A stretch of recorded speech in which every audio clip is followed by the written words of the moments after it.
الباد بويز أو الفتيان السيئين يحسبوا رواحهم زعما عباد خطيرين ويلبسوا لك في كاسكيت بالمقلوب، يلموا بلوغ مكسرة وتلقاهم يسوقوا في الموتورات بالدخان أكثر من الإنتاج الوطني، هذا الكل كي يجي لتونس يتقلب يولي حاجة أخرى طول كيما يقولوها يتقلب رأسا على عقب، يقولوها يتبدلوا يتقلب رأسا على عقب ملي كانوا باد بويز ولاو بندية وفما زوز مشبلوا بعضهم في حد شي بخلاف الكاسكيت المقلوبة يلبسوا فيها ديما، كي تجي تشوف هما يعرفوا يتكلموا بالانجلي كلمة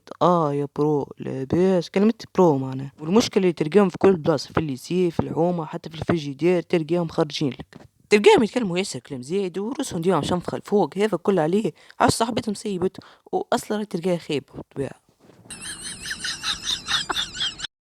يحبوا ديما يبينوا اللي عندهم فلوس وهذا كل ما عنده كان جاكيت من 2007. بطبيعة الحال أغلبية العباد هذوما باش تلقاهم عاملين شعرهم كيرلي مع احتراماتي ليك يا كيرلي تلقاهم ديما في مواقع التواصل الاجتماعي يهبطولك في أغنية حزين ساعة باش يبينوا رواحهم الضحية. بابا شاف في يدي ستيلو جاني حمر عيني وناقم قال بربي لا تطعمني يا ولدي ما سبش الحاكم تقعد امك فيك الطاسي بين الطوف والوراء.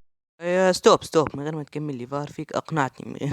أقنعوني صحيح وهم كل باش تلقاهم المراهقين هذوما عمرهم بين 14 وحتى 19 سنة بخلاف المراهقة المتأخرة نتاعهم.